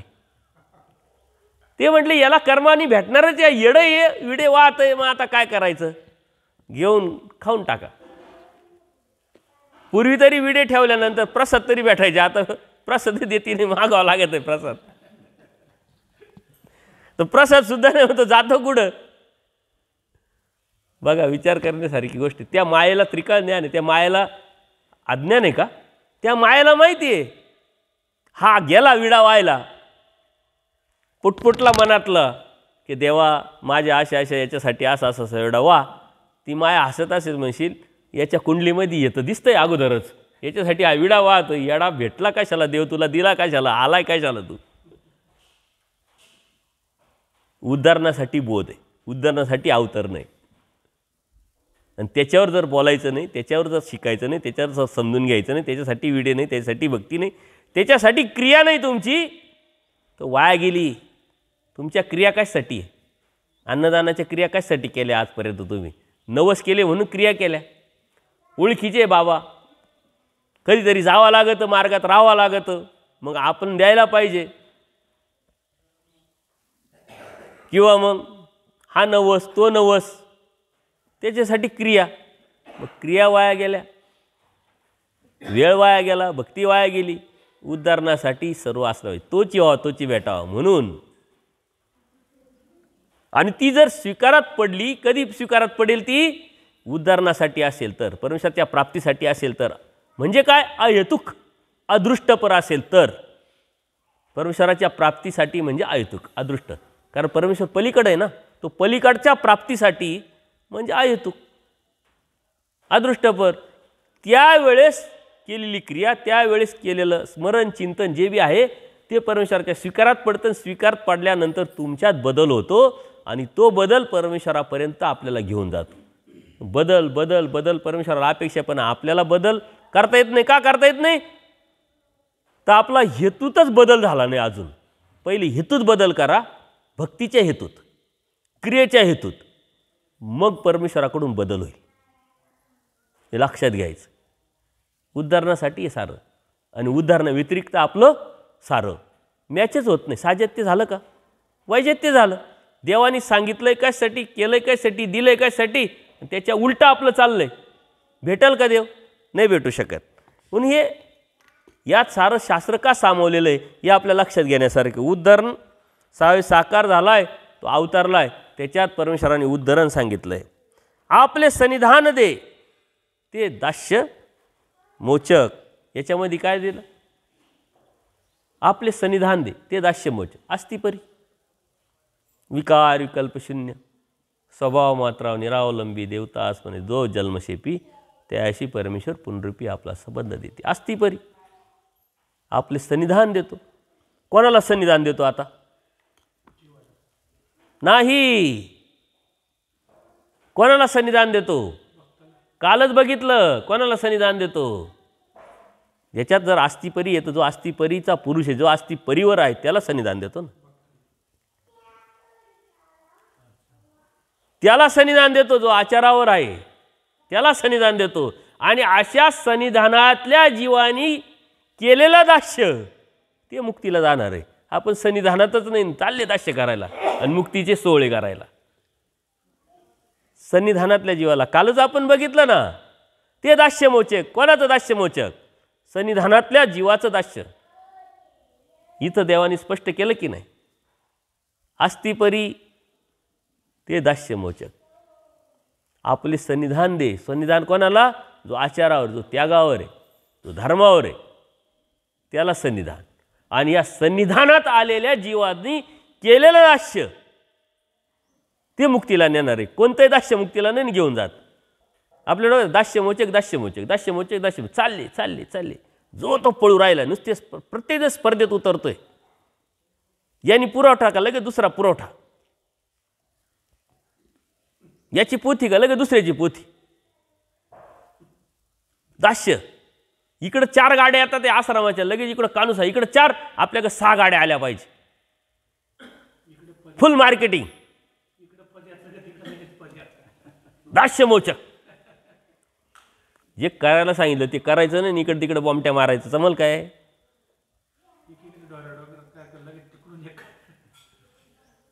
ते दास्यमोचक. त्याचं चिंतन करा. आपले सन्निधान दे. ते दास्यमोचक. आस्तिपरी बसवली त्याच्यामध्ये. आस्तिपरी काय? खूप अवघड आहे का? विकार विकल्प शून्य.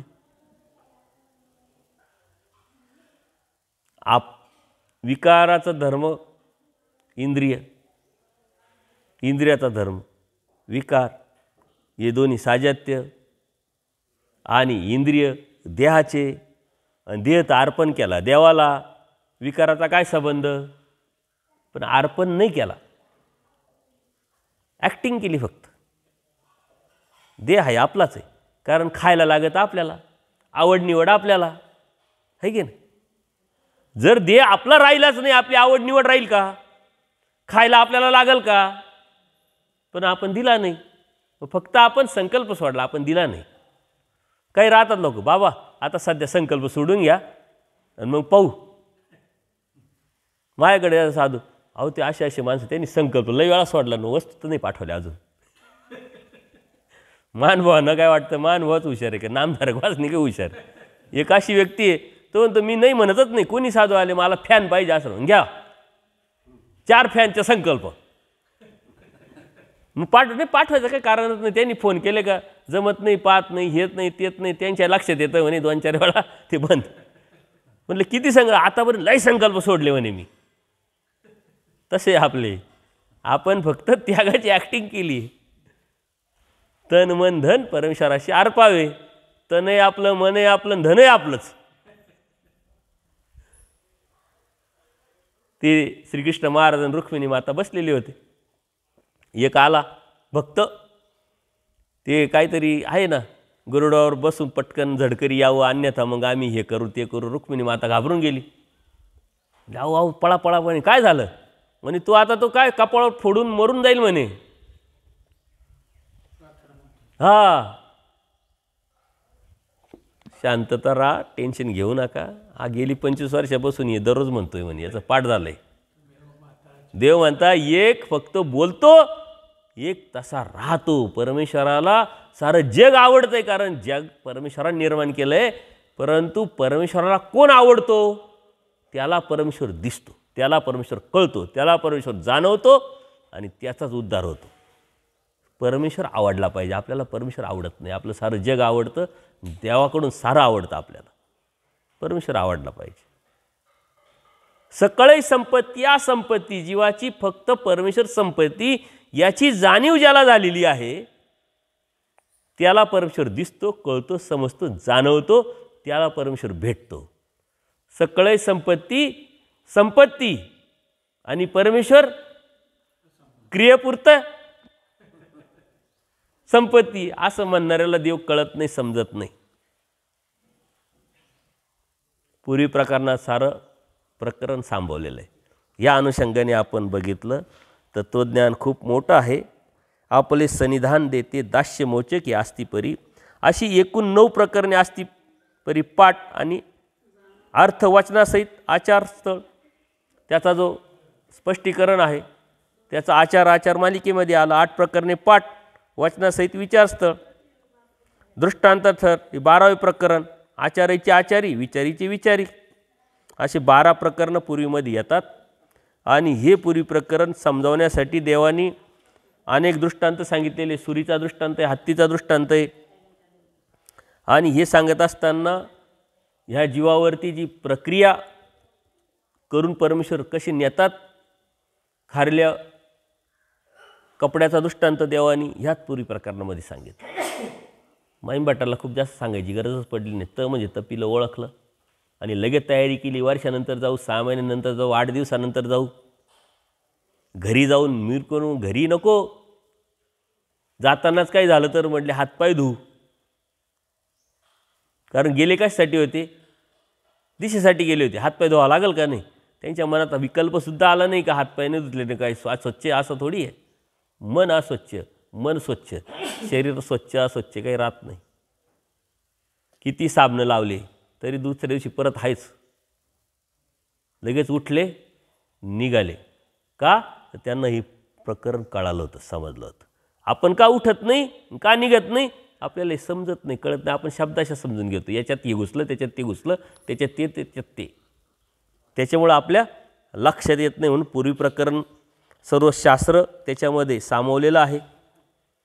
आणि हे शास्त्र आपण समजून घेतलं तर आपल्या धर्म, देव जाणवेल, कळेल आणि त्या प्राप्तीच्या अनुषंगाने आपला रस्ता आपण चालायला सुरुवात करू. कोणाला काही प्रश्न आहे का? काही बोलत होते का ताई तुम्ही? आई? नाही? सर्वज्ञ श्री चक्रधर स्वामी दंडवत हो.